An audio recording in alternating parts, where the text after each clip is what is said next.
देवलापार ग्रामीण रुग्णालय जो आसपास के लगभग 35 से 40 गांवों को स्वास्थ्य सुविधा मुहैया करवाता है। यहाँ पर रोजमर्रा बढ़ते हुए कोरोना के पेशेंट्स के मामलों को देखते हुए डेडिकेटेड कोविड हेल्थ सेंटर की मांग हो रही है। आप हम दर्शकों को बता देते हैं कि पिछले कई दिनों में लगभग 900 से 950 के आसपास मरीज यहाँ पर पॉजिटिव पाए गए थे, जिसमें से लगभग 750 के आसपास जो मरीज है वो रिकवर हो चुके हैं, वो स्वस्थ होकर अपने घर वापस गए हैं और लगभग 20 से 25 के दरमियान जो लोग हैं उनकी कोरोना से मृत्यु हुई है। हम हमारे दर्शकों को ये बताना चाहते हैं कि डेडिकेटेड कोविड हेल्थ सेंटर की मांग देवलापार में क्यों हो रही है, क्योंकि यहाँ आसपास के जो गांव है वो स्वास्थ्य सुविधा के लिए देवलापार के ग्रामीण रुग्णालय में आते हैं। यहाँ से अगर किसी भी पेशेंट को कोविड की किसी भी प्रकार की जो व्यवस्था है, कोविड की किसी भी प्रकार की उपाय योजना के लिए अगर रामटेक या नागपुर जाना पड़ता है तो उनको सबसे पहले तो पैसे के बारे में सोचना होता है। अब उनकी आर्थिक समस्या सबसे बड़ी आ जाती है, जिसमें हम लोग देख रहे हैं कि लगभग जो प्राइवेट वाहन है वो लगभग 5,000 से 6,000 रुपये एक चार्ज करते हैं नागपुर जाने के लिए। उसके बाद में दूसरी एक चीज़ ये है कि नागपुर में या फिर रामटेक में हम लोग अगर देखेंगे कि बेड की समस्या होने के कारण, बेड कम होने के कारण लोगों को बेड नहीं मिल पा रहे, वो एडमिट नहीं हो पा रहे और इस कारण लोगों को कई सारी समस्याओं का सामना करना पड़ रहा है। और इसीलिए यहाँ के लोक प्रतिनिधियों ने डेडिकेटेड कोविड हेल्थ सेंटर की मांग की है, जो कि एक मायने में वाजिब भी है। तो ये डेडिकेटेड कोविड हेल्थ सेंटर की जो मांग है ये कहाँ तक पूरी हो सकती है, ये जानने के लिए हम लोगों ने इस व्यवस्था से जुड़े हुए लोगों से बात की। देवलापार में बढ़ते कोविड के मामलों को मद्देनजर रखते हुए यहाँ पर जो dedicated Covid care health centre की जो मांग हो रही है, इस पर काफ़ी सारे लोगों ने ऊपर मांग की है। इस पर बात करने के लिए हम लोग देवलापार ग्रामीण रुग्णालय के वैद्यकीय अधीक्षिका शमीम अख्तर मैडम से बात करने के लिए आए हैं। तो जानते हैं उनसे कि dedicated Covid care health centre जो है इस पर उनकी क्या प्रतिक्रिया है। डेडिकेटेड कोविड केयर सेंटर की मांग हमारे प्रतिनिधियों ने करी है, जैसे ऑक्सीजन सिलेंडर है, बेड्स है, जो भी ज़रूरी चीज़ें हैं, तो वो प्रस्ताव हम दे रहे हैं और अभी तक सैंक्शन हुआ नहीं है, लेकिन प्रस्ताव मांगा है। सिर्फ प्रस्ताव के लेवल पे बात हुई है, क्योंकि अभी ऑक्सीजन सिलेंडर, लाइन लगाना, पूरे बेड का इंतज़ाम करना, पूरे पेशेंट के रहने के लिए पीपीई से लेके लाखों चीज़ें ऐसी हैं जो करनी है, तो वो सब हमारे हॉस्पिटल की तरफ से तो हम रेडी है, लेकिन उसके लिए चाहिए जगह। तो जगह हमने अभी सरपंच मैडम और तहसीलदार साहब के साथ जाके बाजू का हिंदी स्कूल देखा था, तो लेकिन वहाँ टॉयलेट फैसिलिटी नहीं है। फिर उसी दिन हम उनके साथ में कट्टा का जो समाज भवन है वो देखने गए थे, तो वो देखा हमने, वहाँ सब कुछ है, कंटेनमेंट एरिया करके वहाँ काम कर सकते, तो पर वहाँ के सरपंच ने देने से मना कर दिया। तो हमारे पास जगह नहीं है, हम हॉस्पिटल में नहीं खोल सकते, क्योंकि हमारे हॉस्पिटल की एक ही एंट्री है, एग्जिट नहीं है, और डिलीवरी रूम भी बाजू में ही है, और अदर पेशेंट के लिए फैसिलिटी बंद हो जाएगी, और सिर्फ कोविड चला के नहीं कर सकते ना, हॉस्पिटल तो चलाना पड़ेगा। डिलीवरी आती है महीने की 10, 12, 15 डिलीवरी होती है, ये पेशेंट कहाँ जाएंगे, ये भी नागपुर की तरफ दौड़ेंगे फिर, तो उनको गैर सोई हो जाएगी, वो नहीं करना है। इसीलिए हमने बोला आप हमको जगह बताइए और हम सब मदद करने को तैयार हैं। लेकिन जैसे कि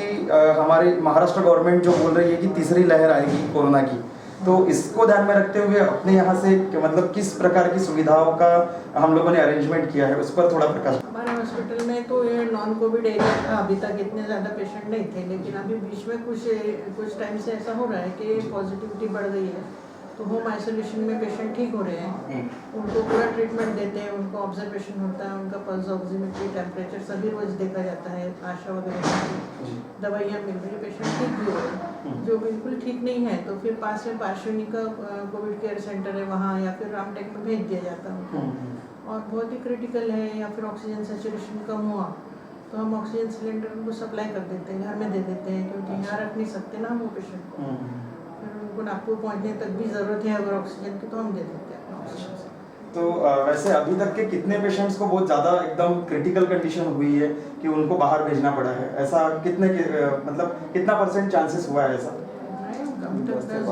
10-12 पेशेंट को हमने ऐसा भेजे हैं ऑक्सीजन सिलेंडर लगा के। देवलापार क्षेत्र में बढ़ते हुए कोरोना के मामलों को मद्देनजर रखते हुए यहाँ पर जो dedicated Covid care health centre की जो मांग हो रही है, इसको प्रथमतः उठाने वाले देवलापार ग्राम पंचायत की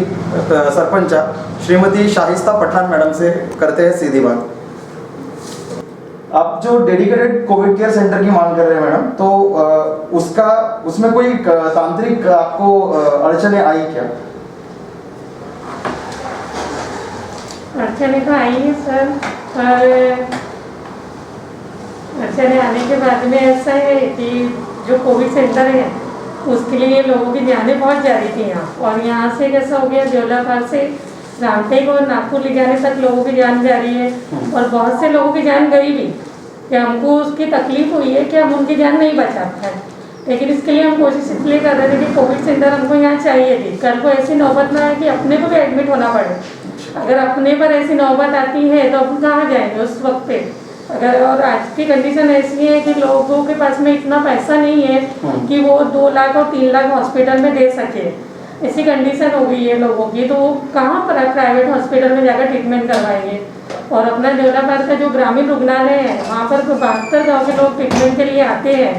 तो उसको मद्देनजर रखते हुए ये सोचकर हमने ऐसा सोचा कि वहाँ कोविड सेंटर अगर खुलता है तो 72 गाँव के लोगों का ट्रीटमेंट भी हो सकता है, लोगों की जानें भी बच सकती है और लोगों को कैसे सहूलियत भी हो जाएंगी। इसके लिए कोविड सेंटर के लिए थोड़ा हम कोशिश कर रहे थे। इसमें 2-3 जगह हमने देखे भी, एक कट्टे का भवन देखे हैं, दूसरा स्वामी स्कूल देखे हैं और टेक्निकल देखे हैं, एक हिंदी स्कूल देखे हैं, पर अभी उसमें से हमारा यहाँ सिलेक्ट होने का है कि हम कहाँ खोलेंगे।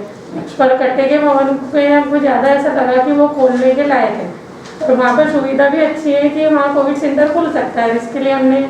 ऊपर भी पंचायत समिति में बात की है, जिलाधिकारी से भी बात की है, और हम चाहते हैं कि जल्द से जल्द खुल जाए कि आगे चल के जो अभी की कंडीशन को तो अपने कवर कर ले, लेकिन जो आगे की जो कंडीशन है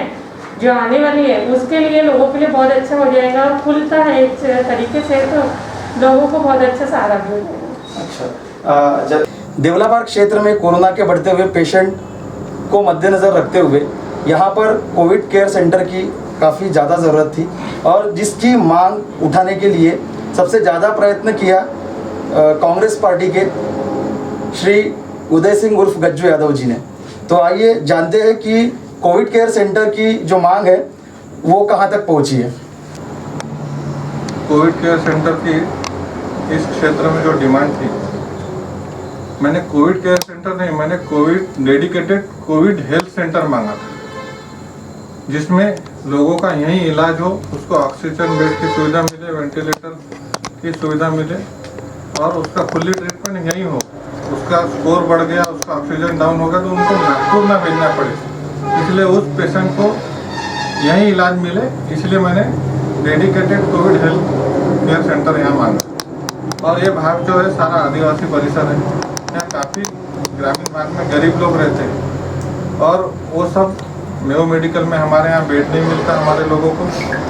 और इतना पैसा भी उनके पास नहीं है कि वो प्राइवेट में निजी हॉस्पिटल में अपना इलाज करा पाए करके। तो ये सारी बातों को ध्यान में रखते हुए एक अपनी जिम्मेदारी समझ के यहाँ के जो सरपंच हैं शाइस्ता पठान जी और मोइन इसराइल खान पठान और हमारे कांग्रेस कमेटी के तालुका अध्यक्ष पूर्व जिला परिषद सदस्य कैलाश राउत, हमारा उपसभापति रवि कुमरे, बबली गुप्ता, सलमान पठान इत्यादि लोगों ने ये चीज़ की डिमांड की, मुझे फ़ोन किया, मैं यहाँ आया, सारी जानकारी समझ ली। मैंने माननीय पालक मंत्री महोदय को इस विषय पे फिर तुरंत दूसरे दिन पत्र बना के एक निवेदन दिया और पालक मंत्री महोदय ने तुरंत ही उस पर कार्रवाई करने के डायरेक्शन कलेक्टर साहब को दिए और कलेक्टर साहब ने इस पर तुरंत अमल करने के लिए माननीय जिला शल्य चिकित्सक श्री पातुरकर साहब को दिए और पातुरकर साहब ने 5 मई को उस पर पत्र निकाल दिए और पत्र निकालकर ग्रामीण रुग्णालय देवलापार, ग्रामीण रुग्णालय पारशिवनी और उप जिला रुग्णालय रामटेक, ये तीनों से dedicated Covid health care centre के प्रस्ताव मांगे। रामटेक का डेडिकेटेड कोविड हेल्थ सेंटर मंजूर है, मगर वो 15 ही बेड का है, मैं उसको 50 बेड का करना चाहता हूँ और ऑलरेडी वहाँ जो 5 वेंटिलेटर थे वो वेंटिलेटर के वहाँ इंस्टॉल कराना चाहता हूँ। मगर वो मैंने वहाँ 5 वेंटिलेटर पड़े हैं ऐसा बताया, तो कुछ स्थानीय लोक प्रतिनिधि ने वहाँ जाके थोड़ा सा हंगामा किया और वो वेंटिलेटर मेडिकल चले गए रामटेक में लगने के बजाय। तो वो वेंटिलेटर मेडिकल चले गए, तो मेरी अभी फिलहाल इस समय उस चीज़ के लिए नाराज़ी नहीं है, क्योंकि वो वहाँ लग के वहाँ पे किसी की जान ही बचा रहे हैं। तो मगर मैं ये चाहता हूँ कि आने वाला जो और समय खराब है उसके लिए दूसरे 5 वेंटिलेटर अरेंज करके मेरे रामटेक में भी 5 वेंटिलेटर की व्यवस्था हो, देवलापार में भी 5 वेंटिलेटर की व्यवस्था हो, पारचूनी में भी हो और मौदा में भी हो।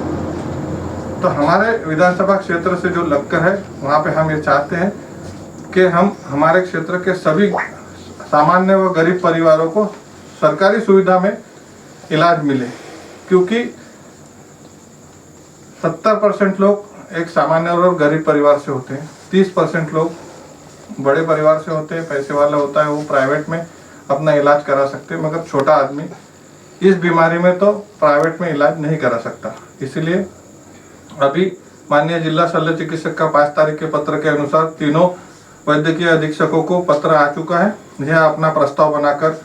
जिला शल्य चिकित्सक को भेजेंगे और जिला शल्य चिकित्सक वह प्रस्ताव माननीय जिलाधिकारी के समक्ष रखेंगे।